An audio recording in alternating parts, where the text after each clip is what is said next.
Bien, buenas tardes a todos y a todas. Vamos a dar comienzo a esta actividad que hemos organizado desde el Instituto de Estudios Riojanos, titulada, como ven en la pantalla, Memoria escrita y oral, la historia anónima. Antes de comenzar a explicar cuál va a ser la dinámica que vamos a seguir esta tarde y presentar, por supuesto, a los protagonistas, que son estos dos magníficos historiadores y las obras y los personajes que de alguna manera preñan sus obras, que van a ser los verdaderos protagonistas, es imperativo agradecer a todas las personas e instituciones que han hecho posible que nos encontremos esta tarde charlando sobre historia, memoria y sobre eso que he denominado de una manera un tanto atrevida como la historia anónima, la historia de los personajes que poco a poco aparecen en los libros de historia, pero que tradicionalmente habían quedado relegados a esos números de los que nos habla también el texto de Galeano, que también ilustraba el cartel de la jornada. Así que, en primer lugar, pues tengo que dar las gracias al Consejo Académico del Instituto de Estudios Riojanos por habernos permitido y haber financiado esta actividad y así cumplir con una de sus señas de identidad a lo largo de más de 75 años, que no es otra que la de darles a todos ustedes un servicio público y ser un puente o un eslabón entre el mundo científico, académico e intelectual y entre la sociedad riojana. También hay que dar las gracias al Ayuntamiento de Logroño porque nos ha cedido este espacio y, dando muestras de buena vecindad entre instituciones públicas, pues también nos permiten disfrutar un poco de espacios culturales como este, que a la sazón sale financiados de los impuestos de todos ustedes. En tercer lugar, no por ello menos importante, también quisiera, en mi nombre y creo que también en nombre de los colaboradores, de estos magníficos historiadores, darles las gracias a todos y cada uno de ustedes por acompañarnos esta tarde aquí en esta actividad. Pues si bien acabo de decir que una de las señas de identidad del Instituto de Estudios Riojanos es ser un puente entre la comunidad científica y la sociedad y transmitirles o transferirles el conocimiento que se crea en los laboratorios de los historiadores para que estén ustedes enterados de cuáles son esas novedades historiográficas, de qué temas se van avanzando sobre la historia riojana en particular, pero sobre la historia universal o española en general, pues tengo que agradecer al público su participación porque estoy penetrado de una idea. Siempre se dice que sin documentos, sin memoria, no hay historia. Pero sin el público, sin sociedad, no habría nadie a quien transmitir esa historia y esos conocimientos que, ya digo, se originan en los archivos y en las cabezas y en las mesas de los historiadores. Por último lugar, lógicamente, voy a dar las gracias a estos dos magníficos acompañantes, participantes de la actividad, como son el historiador y escritor Jesús Vicente Aguirre y el doctor y profesor de Universidad de Historia Contemporánea Francisco Leira. Habría un tercer participante, Carlos Gil Andrés, que por motivos profesionales no nos ha podido acompañar, pero desde aquí le agradecemos, digamos, que haya intentado hasta última hora estar aquí y asimismo que vaya a participar de manera vicaria, ya que ha tenido la gentileza de mandarnos un texto para que también lo comentemos y nos dé pie a debatir sobre las ideas que ha sacado de las lecturas fundamentalmente de estos tres libros que pertenecen a estos autores, que paso enseguida a presentarles. A mi izquierda, a su derecha, tenemos a Jesús Vicente Aguirre, un personaje de todos y todas conocido por su vinculación a la historia de La Rioja, a la historia de Logroño, que es escritor, investigador y músico, amén de otras facetas sociales y políticas. Con su mujer, Carmen Medrano, formó parte del grupo Carmen Jesús Iñaki, los cuales pues, pusieron música de fondo a la transición riojana y fueron un elemento identitario y sociocultural muy importante para también amalgar esas ansias de crear una provincia y una comunidad autónoma riojana que se llamase La Rioja hace casi ya 30 años. De hecho, su canción La Rioja existe se convirtió en un auténtico himno popular de La Rioja. A mí siempre me gusta pensar que es una suerte de himno oficioso, si bien es una idea particular, y como comentábamos hace escasos minutos con Jesús, es muy ilusionante ver cómo es una canción, un himno, que ha pasado de abuelos a padres, de padres a hijos, y esperemos que siga así por los siglos de los siglos. En su faceta mucho más investigadora, historiográfica, Jesús Vicente ha publicado numerosos artículos y voy a destacar simplemente los siguientes libros. La Rioja empieza a caminar, un libro sobre la transición riojana, editado por Elier. Aquí nunca pasó nada, La Rioja en 1936, un libro mucho más actual que ya trataba sobre la represión que siguió al golpe de Estado del 18 de julio de 1936 en nuestra provincia, en La Rioja. También una adenda complementaria, Aquí nunca pasó nada 2, y en 2014 publicaría Al fin de la batalla y muerto el combatiente, donde, visto un poco la guerra civil desde el lado contrario a sus primeras obras, repasa nombres y circunstancias de los riojanos que murieron en los distintos frentes de batalla que se produjeron y que articularon la Guerra Civil Española de 1936. Además de publicar poemarios y otro tipo de literatura, destacaría que en 2021, dentro de la colección Los Aciertos, publicaría su segunda novela, El Club de las 4+1, y un libro que se presenta con el título Escríbeme a la tierra, las cartas de los que van a morir, que tienen ustedes aquí, que es un poco también lo que ha motivado que contemos con él esta tarde para hablar de estas cartas y sobre todo de los personajes anónimos en principio que fueron los que crearon las cartas que luego son materia para hacer la historia o un tipo de historia muy particular sobre la represión del 36 y sobre la Guerra Civil Española. Por último, y de manera mucho más reciente, también es coautor de la edición de Las Acas, libro que tienen aquí, que ha coeditado el Instituto de Estudios Riojanos con la editorial Pepitas de Calabaza. Quien quiera adquirir estas obras pues podrá hacerlo al fondo de la sala una vez que terminemos esta actividad y, si tienen a bien, pues se lo pueden firmar los autores en este caso. En el caso de Francisco Leira Castañera, es doctor en Historia por la Universidad de Santiago de Compostela, donde obtuvo un contrato postdoctoral. Además, merced a su tesis doctoral, publicada luego con el título Soldador de Franco, obtuvo el premio Miguel Artola 2019, un galardón muy prestigioso que se entrega anualmente a los mejores trabajos de investigación sobre historia contemporánea española. Asimismo, ha recibido el premio en Ciencias Sociales Juana de Vega y una mención honorífica en el concurso de ensayo George Watt de la Alba Ball de Nueva York, ambos en 2012. En 2021 obtuvo un accesi en el premio Javier Tussell de la Asociación de Historiadores del Presente y, por desbozar un poco su trayectoria profesional, a pesar de que actualmente es el director del grado de Historia, Geografía e Historia del Arte de la Universidad Isabel I, Centro de Estudios Superiores, que también imparte clase de Historia Contemporánea, anteriormente ha sido investigador postdoctoral en el Colegio Universitario de Dublín, en Irlanda.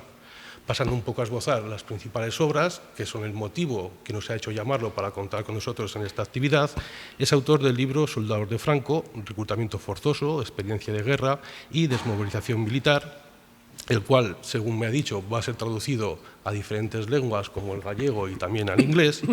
Y por último, también ha publicado este libro titulado Los Nadie, que es un poco la última obra que ha publicado precisamente, y en relación con lo que estudió también Jesús Vicente sobre La Rioja, dedicada un poco a seguir trayectorias vitales particulares y un poco desenterrar y rescatar del anonimato a personas de diferentes ideologías, diferentes circunstancias de género, de clase social, culturales, etcétera, etcétera, que tuvieron un papel, entre comillas, protagonista en la Guerra Civil, a pesar de que hasta hace poco, hasta que Fran nos lo ha vuelto a presentar y nos ha comentado en un libro, pues pasaban desapercibidos y formaban parte de esos números del total de represaliados o de victimarios que pululan en los diferentes manuales de historia española. A continuación, pues bueno, les voy a presentar la actividad. Esta actividad pensamos que para hacerla más dinámica y mucho más apetecible para todos ustedes en esta tarde un tanto calurosa, en vez de seguir el esquema clásico de que yo les presento a los ponentes y ellos dan una conferencia, creemos que sería más dinámico que yo les lance diferentes preguntas abiertas a los autores para que ellos nos vayan respondiendo y debatan entre ellos a través de los estudios y de los conocimientos pues, que han atesorado y que nos han presentado en sus diferentes obras publicadas. Como les decía antes, el profesor Carlos Gil Andrés no ha podido asistir, pero sí que nos ha mandado un texto que no voy a leer, pero sí que voy a destacar algunas ideas para que ya empecemos a meternos en materia y los autores pues, empiecen a debatir o a explicarnos cómo ven las lecturas que tanto yo o Carlos hemos hecho de sus obras. Lo primero que Carlos ha destacado de las obras de Jesús y de la obra de Fran es que nos ayuden a reflexionar sobre algo muy importante, una idea que parece muchas veces muy lógica, pero que pocas veces se ha tenido en cuenta por la historiografía o no se ha tenido en cuenta de manera tan clara y directa. La idea es la siguiente. Cuando muchas veces en la guerra civil hablamos de ejércitos, hablamos de bandos muchas veces en términos generales hablamos de sociedades, de agrupaciones, partidos políticos, se nos olvida que todas esas agrupaciones, ese sujeto colectivo que protagoniza la historia, está compuesto de seres humanos. Es decir, que en el caso de la guerra civil, detrás de cada soldado o detrás de cada miliciano existe una persona con un componente humano con toda su complejidad, es decir, con los mismos sentimientos, con las mismas sensaciones que tenemos todos y cada uno de nosotros, si bien en una circunstancia muy particular que no es la actual. Así podemos entender que la represión que sigue al golpe de Estado de 1936 o la posterior guerra civil que provoca el fracaso de este levantamiento profascista no fue un enfrentamiento de dos Españas, de dos bandos perfectamente alineados, compuestos de personas que pensaban totalmente igual, sentían lo mismo y vivieron más o menos las mismas circunstancias. Por otro lado, también estos libros nos ayudan a penetrar en que la guerra o la represión es una experiencia total, o fue una experiencia total, transformadora, pero donde no solo hubo violencia y muerte, sino, como descubrirán si leen estos tres trabajos, también hubo episodios de vida, y hubo episodios, digamos, que pueden verse muy negativos, pero también hubo elementos positivos y casi rozando lo heroico en ambos bandos, no solo en uno de los dos. Así, por ejemplo, a través de las diversas pequeñas biografías y recorridos existenciales que hacen estos autores de muchos personajes, tanto riojanos como gallegos o españoles en general, e incluso en algún caso internacionales, por las brigadas anticomunistas, antifascistas que participaron en la Guerra Civil Española, vemos actitudes muy variopintas que van desde el entusiasmo y la colaboración de muchos hasta el cansancio y el hastío de otros tantos por una guerra que se demoró demasiado. Por otro lado, también quiero destacar de estas obras que, a pesar de que cuentan con un alto rigor histórico, ya que ambos autores, antes de producir estos libros, han hecho diferentes estudios pues, mucho más canónicos, mucho más de historia política, de historia militar, como se puede hacer en cualquier universidad, y por eso tienen mucho rigor, han hecho un esfuerzo en intentar hacer un nuevo producto, si quieren más original, mucho más personal, que son lo que han plasmado en estas diferentes obras. Así que la primera pregunta que les lanzo, puede empezar quien quiera responder, es saber por qué habéis elegido trabajar en estos temas de personas anónimas y por qué no os habéis conformado ya con haber publicado vuestros libros, en tu caso La Rioja, aquí no pasó nada, o en tu caso Soldados de Franco, y habéis querido sacar un nuevo libro original, en parte basado en el anterior y en parte distinto. Bueno, primero de todo, muchas gracias. Buenas tardes a todos. Muchas gracias al IER y a todas las organizaciones y asociaciones que hacen posible esta actividad, y luego, sobre todo, a vosotros, a todos los asistentes y asistentas, por estar aquí y hacer pues, realmente esto posible, pues sin vosotros sería imposible. Sobre la pregunta, es una pregunta que me han hecho muy a menudo y realmente, por un lado, quería cambiar un poco la forma en la que había realizado el enfoque del libro anterior. Y luego, sobre todo, porque creía que tenía una deuda con todas aquellas mujeres que no podían entrar en el libro anterior. El anterior libro era sobre la movilización forzosa en Galicia, principalmente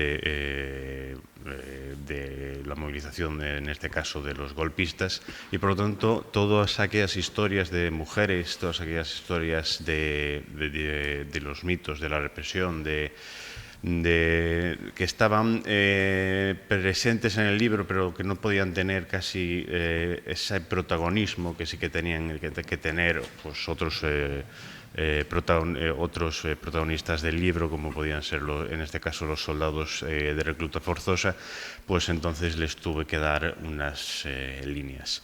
Y luego porque realmente me apetecía hacer algo más personal. Fue también un reto propio, pues el primer libro sale de una tesis doctoral. Una tesis doctoral tiene unas líneas muy marcadas, una metodología, un tipo de estudio muy de carácter académico. Y lo que quería hacer era algo que fuese consumible por parte de cualquier interesado en la historia o cualquier interesado en el pasado.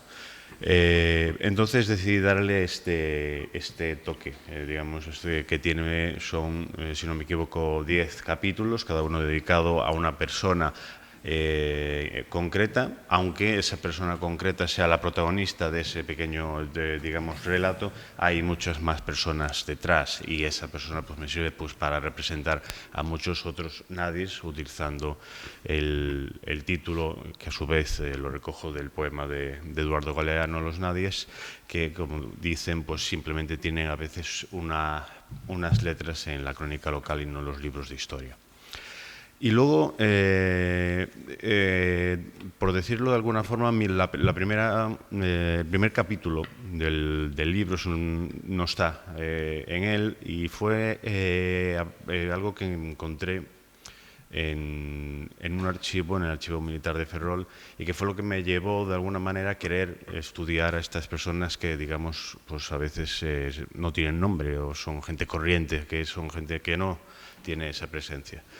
Era un trozo de papel más pequeño que una hoja de esta libreta, y era una carta que le enviaba, yo creo, porque no lo supe nunca y nunca hasta la actualidad no lo sé, una joven del sur, lo digo porque le llamaba chavea, chaveitos, una palabra que se utiliza mucho por la zona de Jaén, Huelva, Almería, por toda esa zona, en el pleno año 37-38, si no me equivoco. Es decir, ya había pasado parte de la represión republicana, ya había pasado la represión golpista, seguía, había pasado la desbandada y se iniciaba ya los años del hambre. Y en aquella carta que le enviaba a su chaveíto, que es como lo llama, le preguntaba y su mayor preocupación, o eso es lo que queda reflejado en aquel trozo de papel, su preocupación porque no había ido a las fiestas patronales, a las fiestas locales, como lo había prometido. Pues llevaba mucho tiempo en el frente, él era soldado, entonces llevaba mucho tiempo en el frente y tenía muchas ganas de verlo. Y ella se preocupaba más bien de que él se hubiera olvidado de ella, más que de otros aspectos, digamos, que podían estar más, digamos, ser más protagonistas en aquel contexto de violencia, de miseria, de cómo era aquel. Y termina diciendo una frase muy bonita, y es: espero que no te olvides de mí, tu chaveíta. Bien, esta carta yo la encontré en un legajo bastante grande, en el que solo aparecían nombres y al final de todo un número, es decir, un listado de bajas en combate en la batalla de Teruel. Por lo tanto, interpreto que esos dos chavitos nunca se conocieron. Nunca se pudieron ver. Por lo tanto, no se pudieron ver más, y él pues es uno de esos que estaban en aquellas listas. Por eso yo lo que quise hacer con este libro, a pesar de que esos dos chaveitos nunca pude saber más de ellos, yo lo que quise es dar voz a todas aquellas personas que, como aparecían en la documentación que acompañaba aquella carta, eran simplemente un listado en un archivo, y darle, digamos, un poco de sentimiento, un poco de emoción, sin que por ello pierda el rigor histórico que toda obra pues, debe tener. Entonces, el motivo, el porqué, reside en gran parte en una deuda que tenía, yo pienso y que tenemos los historiadores que estamos en la academia, con la sociedad, y de hacer un libro que fuese sobre la gente, para la gente, y también escrito desde la gente, pues como hablaremos más adelante sobre las fuentes orales, fuentes escritas, fuentes de testimonios de cartas, pues muchas de esas de la sociedad pues es la que me ayudó y me facilitó con la cesión de cartas, memorias escritas a poder escribir este libro. Entonces realmente es una deuda que quise cerrar con aquellos dos chaveitos, pero esos dos chaveitos, esa pareja realmente no son más que lo que somos todos, de alguna manera. Es decir, gente corriente que vivimos en un contexto sociocultural y político y en el que en algunas ocasiones no podemos tomar las decisiones que queremos y en otras no nos queda más que adoptar pues, otras posturas más mundanas. Jesús, te repito una pregunta. Sí. ¿Por qué elegir trabajar sobre estos personajes anónimos? En tu caso sería, ¿por qué pasar de aquel libro, aquellos libros monumentales, de Aquí nunca pasó nada, La Rioja 1936, Al fin de la batalla, a estos libros ya sobre las cartas de los que van a morir, o posteriormente esta reedición de la trayectoria, las vicisitudes que en el golpe de Estado vive un personaje como Patricio Escobar? La verdad es que es un poco el mismo tema siempre, ¿no? Yo he explicado hace mucho, porque hace mucho tiempo que presenté y que tenemos el Aquí nunca pasó nada, que es un poco la base de todo lo que yo después he publicado, incluso novelado, y que seguimos trabajando sobre un tema que, sin darle ese carácter o esa palabra de nadie, venía siempre a representar que era la gente, diríamos, la gente normal, la gente que vivía y que murió, como dice precisamente Galeano en el poema que acompaña al libro de Francisco, que como no habéis leído, yo solo repito los tres últimos versos de Los Nadies de Eduardo Galeano, que no tienen nombre, sino número, que no figuran en la historia universal, sino en la crónica roja de la prensa local, Los Nadies, que cuesta al menos que la bala que los mata. Y yo empecé contando la historia de esta gente que costaba menos que la bala que los mató en La Rioja, y que eran 2000. Había de todo entre esa gente. Quiero decir que de repente, si yo escribo un libro sobre un presidente de la República, el presidente, no me acuerdo del nombre, Manuel Azaña, el presidente de la República, estamos hablando de una gran personalidad, ¿no? Bueno, yo creo que es importante, que es interesante, que se ha escrito mucho sobre Paul Preston, cualquiera, ha escrito los libros sobre los grandes temas, sobre las grandes personas, y otros muchos lo que hemos hecho es escribir sobre todo sobre las personas que circulaban en la vida, o sea, que vivían en esos momentos, ¿no? Así fue en Aquí nunca pasó nada. Así fue en Al fin de la batalla y Muerto el combatiente. A mí me parecía que era muy importante hablar también de toda esa enorme cantidad de chavales, en este caso, eran prácticamente todos hombres, porque les tocó en general, y algunos fueron voluntarios, a la guerra fuera de La Rioja. Aquí no hubo trincheras, aquí no hubo frente, pero al final reventaron otros 1.700 chavales por toda España. Y me parecía importante contar estas historias, que supiéramos quiénes eran. Se trataba de humanizar a las personas. Luego cada cual podía tener su idea, a veces la sabemos, a veces no lo sabemos, pero sí sabemos o podemos saber quiénes eran. Y es algo importante. Si nosotros humanizamos a las personas, igual dejan de ser enemigos, para ser contrarios, para no pensar como nosotros, pero los humanizamos, les ponemos nombre y apellido y cuando podemos les ponemos caras. Esa fue un poco la pretensión de llegar a hablar de todas las personas, de todos los, si quieres, los nadies, pero es que a mí la expresión me parece interesante, pero es que la gente normal somos todos nadies. Quiero decir, como decía aquel otro, del rey para abajo somos todos nadies y del rey para arriba, yo qué sé, ¿no? Igual mejor estaban en otro lugar. Y el resto si nos podemos elegir, debiéramos ser todos iguales, nadie.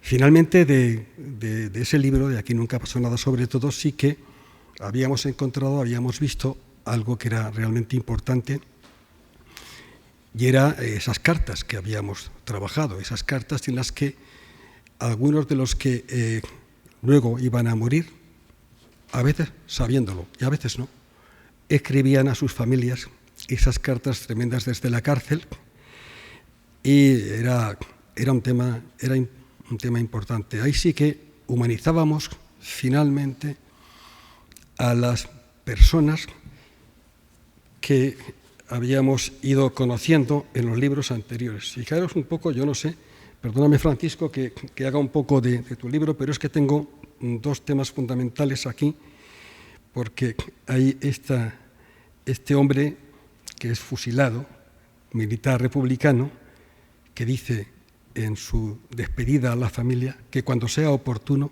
se vindique su nombre y se proclame que no fue traidor a su patria, y que su credo consistió siempre en su ansia infinita de paz, el amor al bien y el mejoramiento social de los humildes. Esto dice una carta de un militar republicano al que van a fusilar.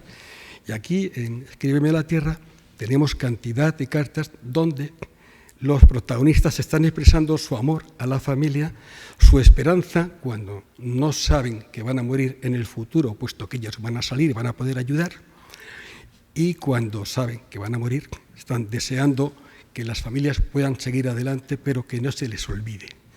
Entonces, claro, todo esto era suficientemente importante como para poder reflejarlo, especialmente en un libro dedicado a ellos.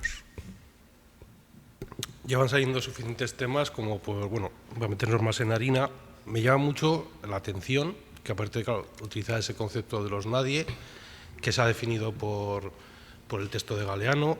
Carlos Gil, en esta misiva que nos ha mandado, también daba una definición que hay que compartir con ustedes.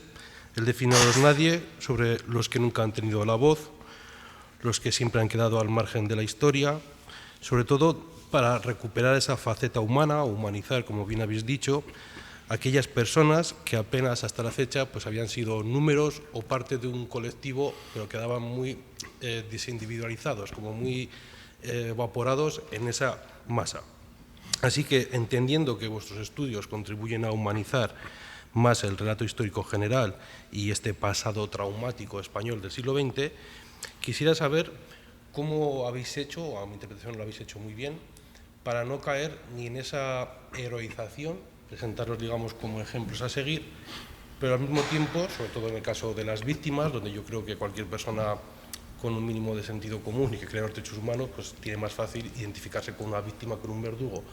Pero al mismo tiempo no caer, digamos, en esa visión totalmente positiva de una víctima por el hecho de ser víctima, y cuando tratáis, por ejemplo, a los victimarios, en este caso a los verdugos, tampoco caer en esa villanización, sino que habéis mantenido un poco el tono en humanizar tanto a víctimas como a victimarios. Quisiera saber si, bueno, estáis de acuerdo con esta lectura y si eso os ha resultado difícil no caer un poco en el morbo, en intentar heroizar o villanizar a los personajes que poblan en vuestros trabajos.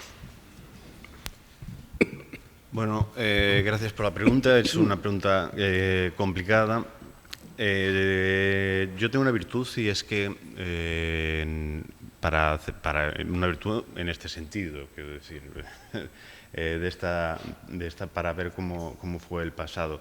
Y es que yo nací en el año 87, entonces mi visión sobre el pasado también depende mucho de mi trayectoria vital, es decir, los que nos dedicamos a escribir, a historiar, a componer, a cantar, no nos podemos desligar de nuestra trayectoria, de nuestra clase social, de dónde somos, y entonces a mí en ese sentido me ha sido más fácil separarme de ese pasado, no involucrarme tanto y poder explicar, a pesar de que, como es obvio, pues todas las historias de las víctimas, especialmente en algunos casos bastante tristes, como es el del último capítulo, pues te genera cierta atracción.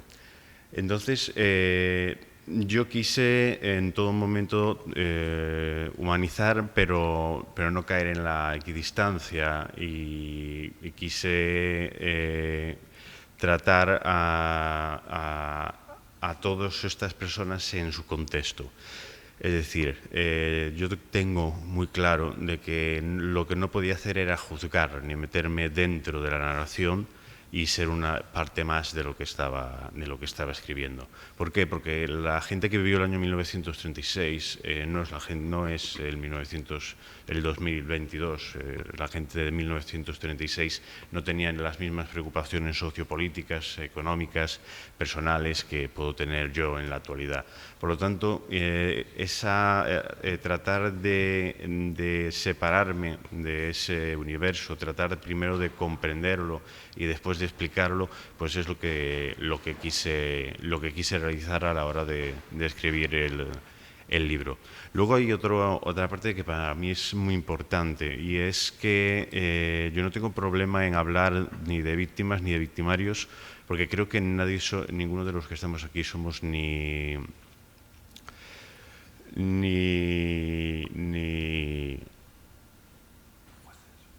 jueces, no. No somos herederos de aquel pasado.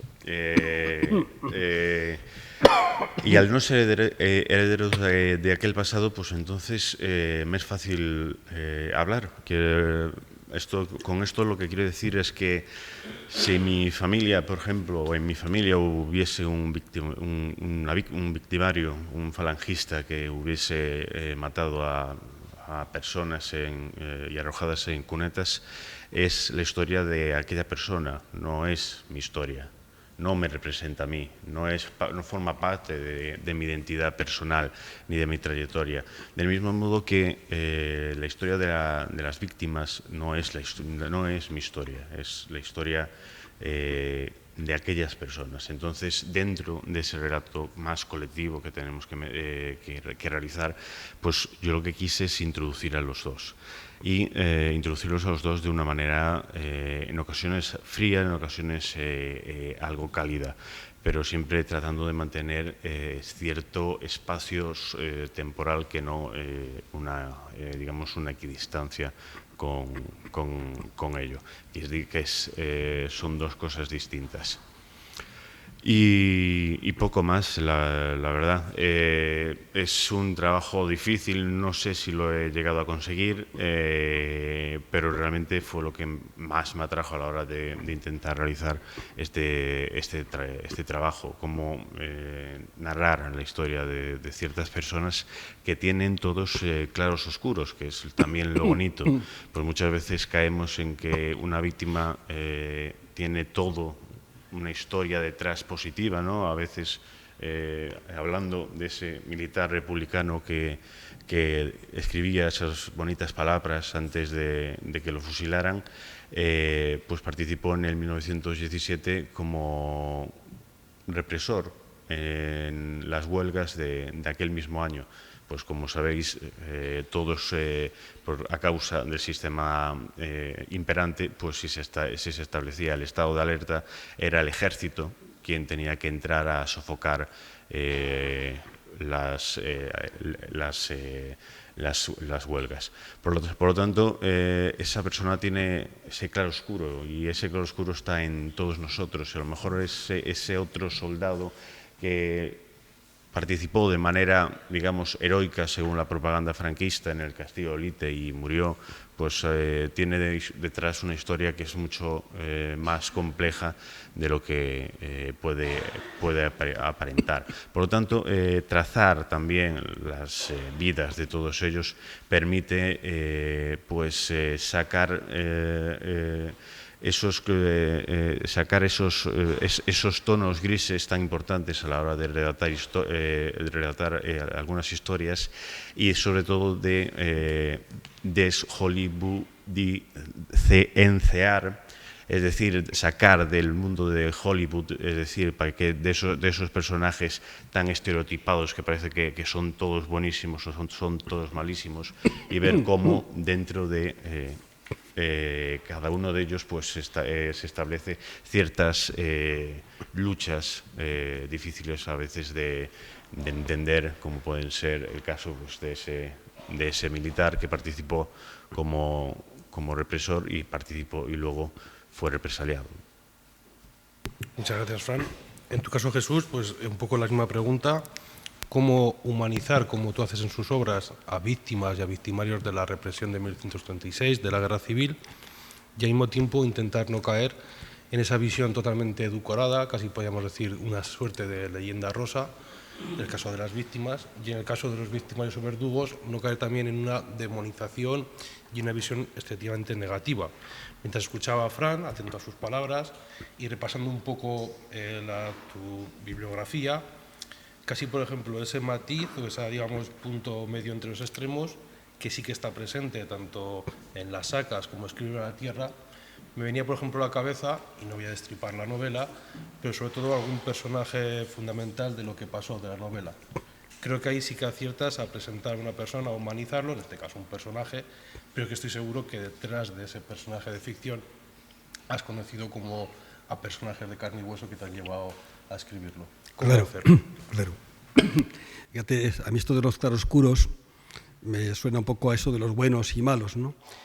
Y sí que ha sido, yo lo he visto al hablar de todos ellos, y yo he tenido que decirlo, creo que lo digo en algún momento y más de en un momento en el libro, pero sobre todo lo digo a la gente que me consulta.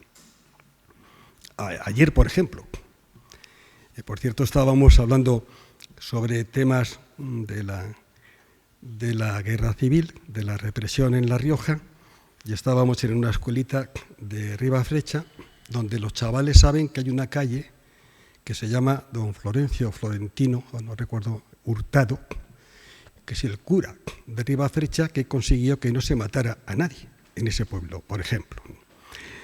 Y, sin embargo, luego estábamos en Agoncillo y una de las maestras majísima me dice al final, oye, a mi abuelo no recuerdo ahora, lo mataron, me dio el nombre, yo lo vi, y su bisabuelo era de la CNT. Pero ella ya me dijo que en la familia le habían dicho que no militaba en ninguna parte. Ese concepto yo lo he vivido en muchas familias. Te cuentan una historia, porque es verdad que lo mataron, murió en la guerra, y que era buena persona, como si hubiera que demostrarlo. Porque como lo mataron, pues puede suponerse que lo mataron porque era mala persona. Entonces no era buena persona. Pero, sin embargo, me decía una vez una señora, fíjate que a mi padre, a mi abuelo o padre, no recuerdo ahora, lo mataron en Logroño, en la Grajera, pero no en la Barranca. Y me lo dijo como si en la Barranca a los que mataban eran a los malos, ¿no? O sea, ese concepto de que alguno quizá lo mereció, hasta se ha dado en algunas familias puestos a defender lo no necesariamente. No que no sea defendible, todo lo contrario, es que no se puede poner en duda que toda aquella gente era buena gente. El problema es que luego el franquismo, 40 años de dictadura, el hecho de lo que ha supuesto en los pueblos esa imagen de comunista, de anarquista, de socialista, de lo que fuera, ha hecho que alguna gente asuma o tenga miedo de que eso signifique una especie, claro, lo mataron por eso. No, hay que explicarle. A mí he tenido que hacerlo muchas veces, que era buena gente, pero en el sentido normal de la palabra. No sé si iban a misa, a mí eso no me importa. Es posible que por no ir a misa los mataran, eso es otra cosa. Pero no eran buenas personas en el sentido de que iban por la calle saludando, urbi et orbi. No, eran gente normal. También hemos encontrado, y seguramente los hay, personas de los que nos han contado cosas que seguramente como que no eran buena gente. En su vida privada quizá, en sus relaciones con la gente, no lo sé, puede ser. En ningún caso estas circunstancias podían o debieron ocasionar que a alguien se le matara. ni siquiera se le enjuiciara. Veramos que ni se le enjuició, simplemente se le mató. Entonces, es un poco este tipo de historia a la que más veces hay que recurrir. Como veis, ya hablo dentro del propio y de lo que nosotros, de lo que yo más he tratado, que es el trabajo sobre los represaliados en La Rioja. En general, yo diría una cosa que digo muchas veces cuando la gente pregunta, y bueno, ¿qué pasó? Y la retaguardia, pero la otra retaguardia. Yo lo digo claramente, que cuando vemos a alguien tirado en una cuneta en Málaga, en Extremadura, antes o después de que lo retomaran, en La Rioja no hubo más que, como en Galicia, como en Navarra, los sublevados, ¿no? Pero donde, en Madrid, en otros sitios, si tú ves a una persona tirada en la cuneta con un agujero en la cabeza, no le ves la ideología. No le sale la ideología por ahí. Ahí va, no. Solo hay un agujero. O sea, es un asesinato. Y alguien lo ha asesinado. Y eso es importante, aceptarlo de alguna manera, porque eso nos lleva, antes de saber quién es, antes de empezar a decir, además, era simplemente que tenemos que tratar de humanizar. Si nos ponemos todos a hacerlo, nos ponemos todos a hacerlo. Y luego, en la idea de no ser lo que... luego veremos las circunstancias personales y las colectivas. Las personales a veces nos ayudan a comprender, que no a justificar, a entender, que no a validar, lo que alguien ha podido hacer. Pues eso en la novela, en lo que pasó, veréis cómo a alguien le ocurre y de repente llega y él no lo hubiera hecho nunca, pero... Y esa es una historia que podemos tratar de comprender. Nunca vamos a justificarle lo que hizo, ¿vale? Pero podemos comprender, podemos explicar, que no justificar las cosas que mucha gente llegó a hacer. Y en este sentido, a mí me parece importante este tipo de libros, como el de Francisco, o el que extendamos a veces también nuestros propios trabajos y nuestras propias búsquedas más allá de aquellos con los que nos sentimos más cercanos, con los que, según nuestras ideas de ahora, coincidimos con sus ideas de entonces, pero tenemos que tratar de ampliar ese espacio para poder, lo que estamos diciendo ahora, comprender y explicar muchas de las cosas que pasaron, que si no, nunca las entenderemos. Y sin entenderlas, ni siquiera podremos dar esos pasos necesarios para, más de lo que decimos nosotros, de verdad, de justicia, de reparación, tratar también de que todo esto sirva para algo, para que jamás se repita. Sí, precisamente una de las cosas que iba a comentar ahora era la de que comprender no es justificar, y en base a eso lo que quiero destacar, y que se me olvidó antes decirlo y que está más relacionado con mi libro sobre la recluta forzosa durante la Guerra Civil, es que es momento de generar un relato desde la democracia, no solo de los victimarios, sino de las víctimas, sino también de los victimarios. Pero siempre en base a eso, a que comprender no es justificar, y que detrás de todos esos acontecimientos, incluso detrás de aquellas personas que formaron parte de un batallón de fusilamiento, hay algunos motivos, algunas razones que desconocemos y que es conveniente pues conocer para seguir pintando ese cuadro del pasado que aún lo tenemos en blanco. Simplemente era eso. Otra pregunta que me ha sugerido la lectura de vuestras obras es si pensáis que de algún modo estos estudios o estas explicaciones de trayectorias singulares de los personajes que pueblan vuestros libros, inicialmente, y si hablaremos solo de personajes principales, como si se tratase de una película o una obra de teatro, aquí tenemos 10 historias, aquí tenemos cerca de 50, aquí tenemos una, en Aquí nunca pasó nada tenemos cerca de 2000 y pico, pero como me han dicho ellos, son los personajes principales, porque aquí hay mucho más nadies hay muchos más personajes anónimos que interrelacionan con estos personajes principales. Pues bien, partiendo de esta base, ¿pensáis que estos enfoques históricos, vuestros trabajos, contribuyen a desmitificar, matizar un poco algunas ideas preconcebidas que pueden estar preconcebidas o estudiadas en la historiografía, pero también a nivel sociológico, a nivel social? Pongo algunos ejemplos de elementos que he visto en sus obras. Por ejemplo, ya ha salido aquí, militares socialistas y firmes comprometidos con la República, milicianos comunistas, antifascistas, revolucionarios, que protegen a un monje al que tienen en general como miembro de la clase explotadora, de los quintas columnistas, de los que ayudan a los fascistas, pero que le protegen de sus otros correligionarios para salvarlo de la muerte porque empatizan con él y creen que es buena persona y está libre de toda culpa política en medio de la guerra civil.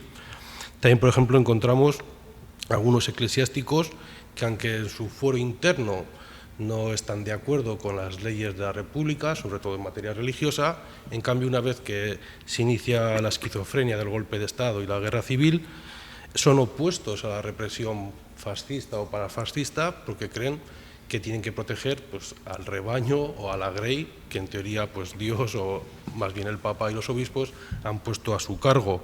También hay mujeres milicianas, mujeres activistas políticas, que no dudan en luchar con las armas en la mano, rompiendo un poco el tópico de esa idea o de ese concepto de feminidad como alguien bondadoso, pasivo, tranquilo. Vemos mujeres combatientes.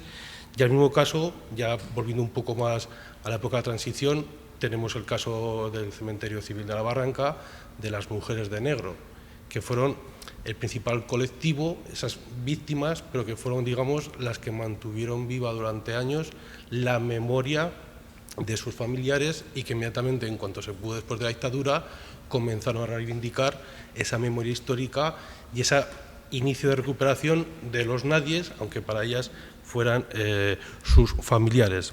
Dicho así, repito la pregunta, ¿pensáis que estas trayectorias singulares contribuyen un poco, por un lado, a desmitificar ideas preconcebidas a nivel sociológico o también matizar un poco algunas de las tesis generales de la historia española? Bueno, eso, yo creo que sí no es mi objetivo. Mi objetivo fue muchísimo más humilde que el de tratar de matizar o de crear una visión distinta sobre el pasado. Pues simplemente quiero realmente que a partir de unos datos y de una investigación entre que el lector se entretenga. Creo que últimamente se está haciendo una buena historiografía. Creo que se está apostando por estudiar a colectivos cada vez, digamos, menos importantes. Se está empezando a estudiar desde la individualidad, cosa que veo que para mí es muy positivo. Y entonces, por ese lado, la respuesta es no. Yo creo que mi libro simplemente es un libro más de los muchos. Sobre las ideas preconcebidas dentro de la sociedad sobre el pasado, tristemente creo que tampoco. Y creo que tampoco porque no creo que nadie vaya a leer este libro. Entonces, nadie de los que tienen esas ideas preconcebidas. Voy a contar una historia. Yo presenté el libro en Madrid hace tiempo, cuando salió, si no me equivoco, en noviembre del 2022. Lo presenté en el Ateneo de Madrid con el presidente José Luis Rodríguez Zapatero, Pepa Blanes y la catedrática Ángeles Ejido. Y yo subí algunas fotos y algunas noticias que salieron del acto en Twitter, y mucha gente pues que veía pues muy simpático pues aquel comentario que ahora está tan de moda, pues me decía que te lea el libro Chapote. Ese es el parte del nivel que tenemos en una parte de la sociedad, y es que no quiere ver y no quiere leer nada que tenga que ver con ese pasado. Habrá que preguntarse el por qué. Yo sigo diciendo que nadie es heredero de lo que sucedió en el año 1936 y posiblemente ellos sí que se sientan culpables. Otras de las cosas que me dijeron fue enhorabuena por quedar subcampeones en el año 1939. Es decir, estamos hablando de cierta miseria moral que en fin, poco se puede decir. Por eso creo que sobre este tema la labor pedagógica se tiene que realizar desde los colegios, enseñándoles este tipo de historias, de cualquiera de los que están aquí, es decir, historia desde las emociones y desde el punto de vista de que ellos se sientan identificados con alguno de los personajes, que puedan ver cómo esa persona pudieron ser ellos, si son estudiantes de bachillerato, porque a lo mejor pudieron meterse en una milicia antifascista en el Madrid del año 35. Pues había mucha gente de 17 años, como es, por ejemplo, una de las mujeres de las que hablo en el libro, o cómo se pueden sentir identificados a partir de la historia de un señor que matan y porque puede ser su padre, su abuelo, es decir, ir a través de las emociones a tratar de explicarles algo más de lo que es los acontecimienos sucesivos que sucedieron a lo largo de los 3 años de guerra y luego durante toda la dictadura. Yo creo que eso es muy importante. Para mí la labor pedagógica y que la gente se sienta identificado de lo que pasó, que no heredero, repito, creo que es importante. Y voy a contar una historia que es real, que cito en mi libro anterior, de Los soldados de Franco, y es de un chico que cuando era joven, en finales de la Guerra Civil, ya año 38-39, pues se enrola en Falange y empieza a desfilar por el pueblo, como otros chicos de allí. Hasta que de repente un dueño de un local que estaba ya cerrando, cogió, lo llamó y le dijo: ven aquí. Y de repente le explicó quién había sido su padre. Él le explicó quién había sido su padre, que había fallecido en el año 36. Su madre, por miedo, nunca le había dicho los motivos de por qué, ni dónde estaba enterrado. Simplemente sabía que había fallecido, pero no sabía quiénes eran. Y de alguna manera le dijo: la gente con la que tú vas ahora son los que han matado a tu padre en el año 1936. Bien, ese chico nunca más se volvió a poner la camisa azul, sino que luego empezó a militar y militó a lo largo de toda su vida hasta la transición en partidos de izquierdas. Bueno, no pido, porque vivimos en democracia y la democracia tiene que ser siempre plural, pero sí que desde la pedagogía lo que tenemos que hacer es generar en los jóvenes cierta empatía por la gente que piensa distinto siempre dentro del marco democrático. Y yo creo que este tipo de investigaciones puede ayudar a eso. Lo que pasa es que ahora lo tenemos que dar el siguiente paso y es trasladarlo a las aulas, y yo creo que ahí estará la clave para que dejemos de escuchar frases como que te lea Chapote o viva enhorabuena a los subcampeones del año 1939. Pero no es un trabajo fácil, es un trabajo que nos incluye a todos, incluido a la derecha. Si la derecha no es capaz de entender que tenemos que crear una sociedad democrática y empática con todos nosotros, en el que solo valgan valores democráticos, es decir, que solo pueda ser una democracia antifascista, va a ser muy difícil. Entonces, yo desde aquí también apelo a la responsabilidad política para poder llevar este tipo de trabajos, este tipo de historias a los institutos y a partir de ahí generar una sociedad plural, diversa, compleja, con diferentes personas, con diferentes ideologías, pero con un único motor común y un único denominador común, que es el sentir democrático y la lucha por la democracia. Y eso se puede hacer desde un pensamiento más liberal o desde un pensamiento más de izquierdas. Muchas gracias, Fran. En tu caso, Jesús, repito la pregunta. ¿Piensas que este seguimiento de las trayectorias individuales de los personajes que protagonizan tus libros de alguna manera desmitifican ciertas ideas instaladas en la sociedad y también pueden matizar en un plano más académico algunas de las tesis generales que están en los manuales de historia?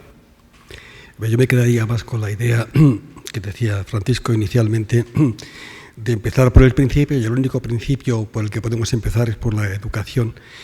Porque si la educación, yo estos días que estaba en estos colegios, Paco Marín, un compañero que conocéis muchos, pues es toda su filosofía, ¿no? Respeto.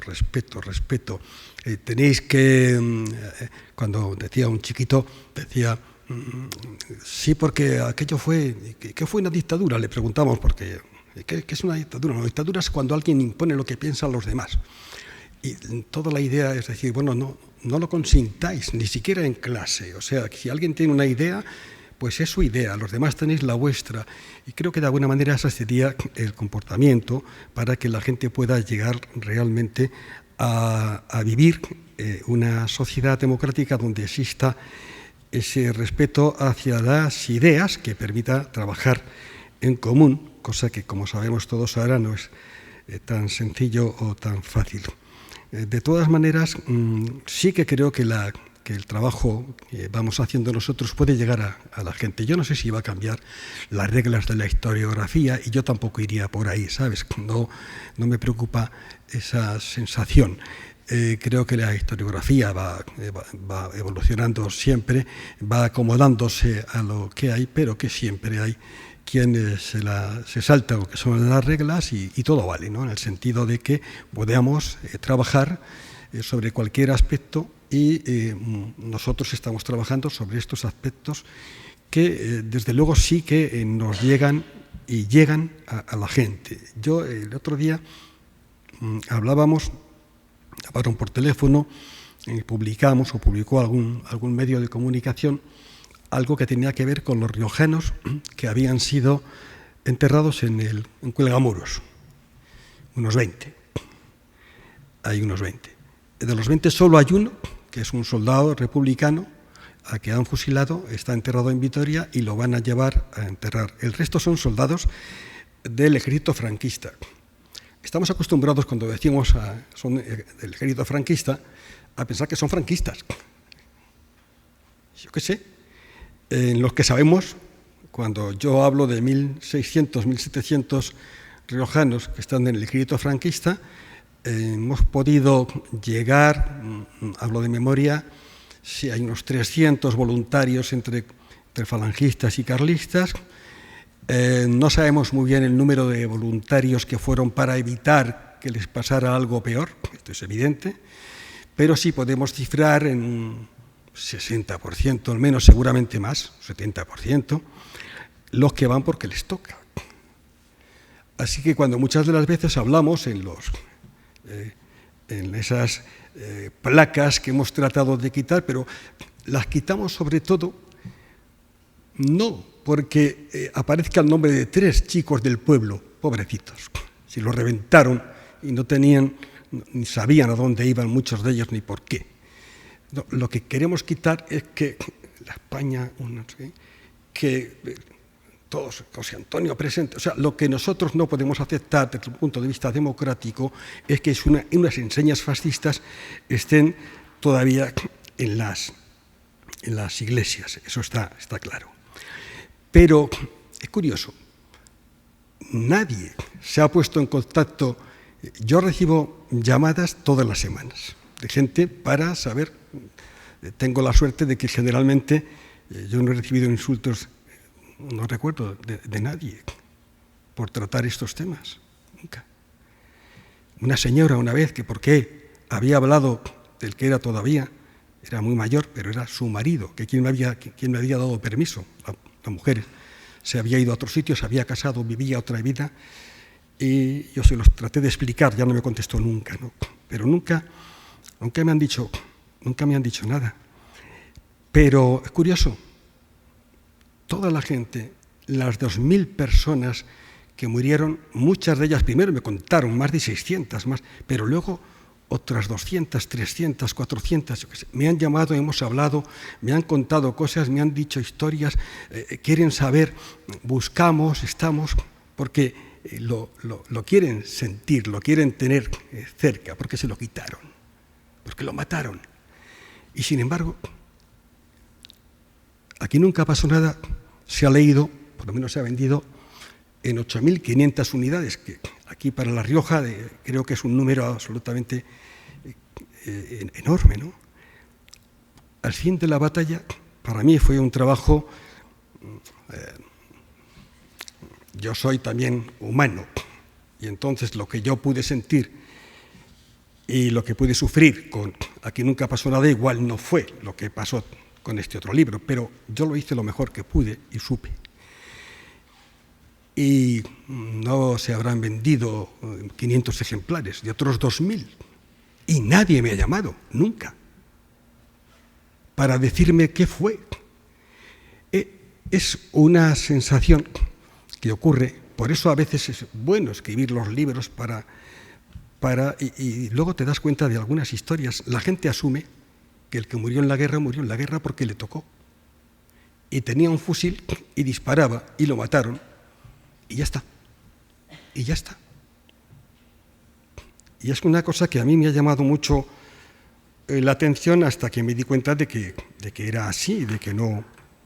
Y ahora en concreto ya os digo que esto el otro día, la única pregunta que tenemos es porque una compañera de amiga nuestra al que le mataron al abuelo, alcalde de Treviana, lo asesinaron, también un abuelo, otro abuelo. Fue a la guerra, murió y acabó en Cuelgamuros. Y casi ni lo sabían. Y aún te preguntan, ¿y qué puedo hacer? ¿O qué? Y yo no sé. Es una sensación tremenda respecto a lo que llegamos contando estas historias y lo que en el fondo significan. Muchas gracias. Siguiendo un poco el hilo de vuestras intervenciones, otra pregunta que se me viene a la cabeza es pediros, más que preguntaros, si podéis compartir de todos los personajes que protagonizan vuestros libros, que han sido protagonistas más o menos directos, más o menos indirectos de la historia, saber cuáles son los que más os han llamado la atención y por qué. Bien sea, digamos, por aspectos extravagantes, aspectos divertidos, aspectos negativos. ¿Podéis destacarnos algunos de esos personajes que más os han chocado frente al conocimiento que teníais sobre el tema, etcétera, etcétera?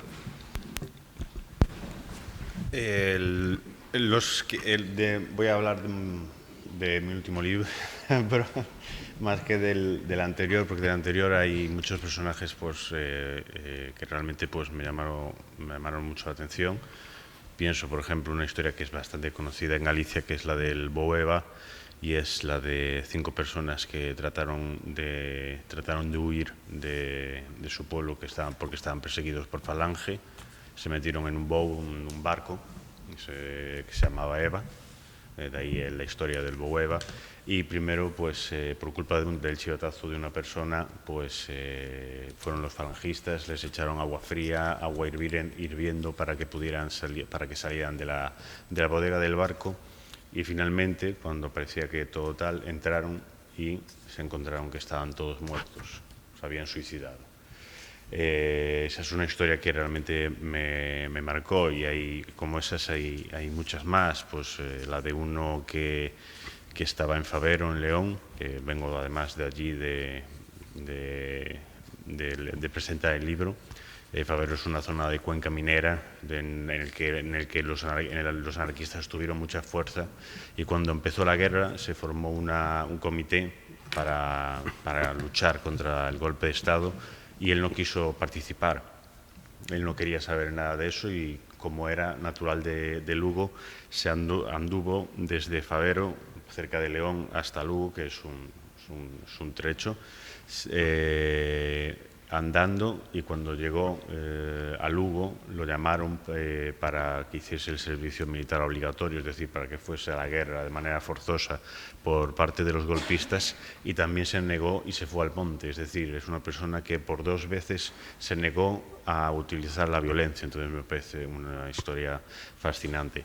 Pero hablando de este último libro, la historia que más me gustó y que más me costó escribir, de hecho mi editor se enfadaba porque retrasaba la entrega más de lo normal por culpa de que no sabía qué enfoque darle, es la de la historia de Urania y María. Cualquiera, después de conocer la historia, diría que no son nadies, como diría Galeano, ¿no? Pues en el caso de Urania era una mujer que participaba dentro de la sociedad civil viguesa, era una mujer muy activa políticamente, miembro del Socorro Rojo, miembro de la agrupación de mujeres antifascistas y contra la guerra, es decir, era una mujer que participaba del asociacionismo de Vigo. Se llamaba Urania Mella, y quiero reivindicarla como lo que es, como una mujer que rompió el techo de cristal y que luchó por tratar de conseguir unos derechos en favor de las mujeres, no por ser hija de, porque su padre era Ricardo Mella, un gran anarquista, un gran intelectual anarquista, y su abuelo era Serrano Oteiza, otro gran intelectual anarquista. Por lo tanto, yo quiero reivindicar el papel que tuvo ella como mujer. Y, por otro lado, a María Gómez. María Gómez fue la primera alcaldesa democrática en tiempos de democracia. La anterior fue durante la dictadura de Primo de Rivera, que hubo en Galicia, de un pequeño pueblo que se llama Cañiza, que no debe tener ni 3.000 habitantes. Era una mujer de izquierda republicana y que también fue capaz de romper ese techo de cristal. Ambas fueron condenadas por un juicio militar y enviadas a la cárcel, primero a San Simón, en Vigo, en el Lazareto, y finalmente a Saturrarán, aquí cerca, en el País Vasco. Allí se hicieron amigas, y después de hacerse amigas se fueron a vivir juntas. Pero no se fueron a vivir juntas ni siquiera a la provincia de Pontevedra, se fueron a vivir juntas primero a Ribadavia, en Ourense, y luego a Lugo. A Urania, la familia de su marido, que lo asesinaron los golpistas por juicio militar, le echaron la culpa de su asesinato y le prohibieron ver a sus hijas. Entonces no pudo ver a sus hijas salvo una vez. Y es muy triste porque esa vez que se encontraron las hijas y la madre, que estaba enferma de cáncer, pues moriría en el año 50, pues lo que le preguntó una de ellas fue: hija, bueno, gallego, hija, ¿me quieres? Y ella le dijo no, porque después de tantos años escuchando que la culpa de que no tuviese padre era de ella, pues no tenía otro sentimiento. Con el paso del tiempo, y gracias a ese querer saber lo que había pasado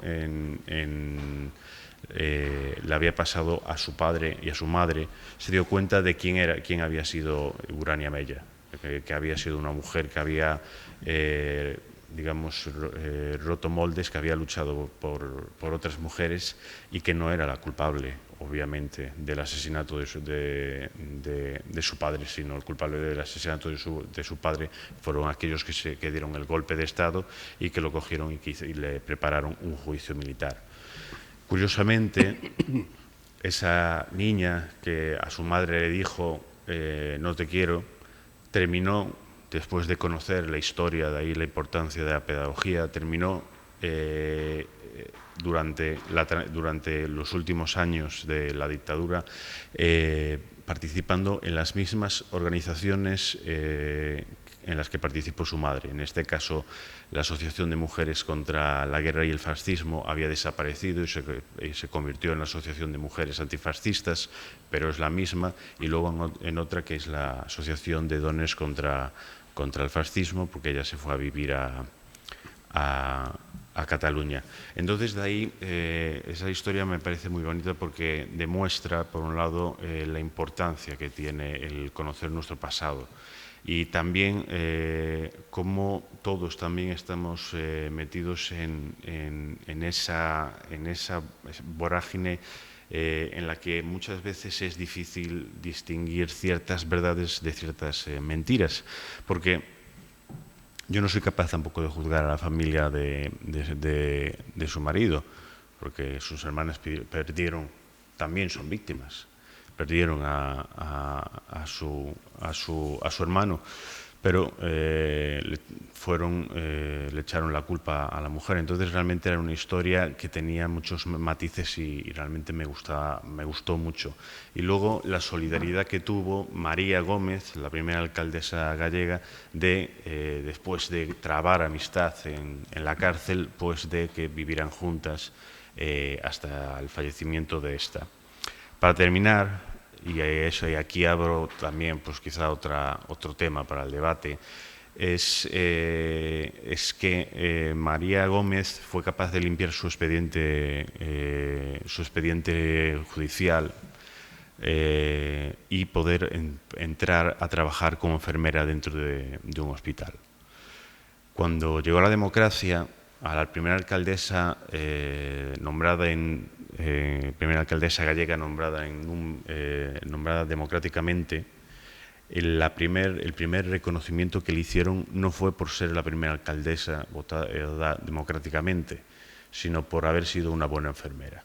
Eso dice mucho también de cómo se ha tratado el pasado en ciertos lugares, en ciertos momentos de la historia, y nos tiene que hacer reflexionar sobre qué tipo de historia queremos contar y para qué, que me parece muy fundamental, para qué queremos conocer la historia de estos nadies y darles esas hojas en los libros de historia.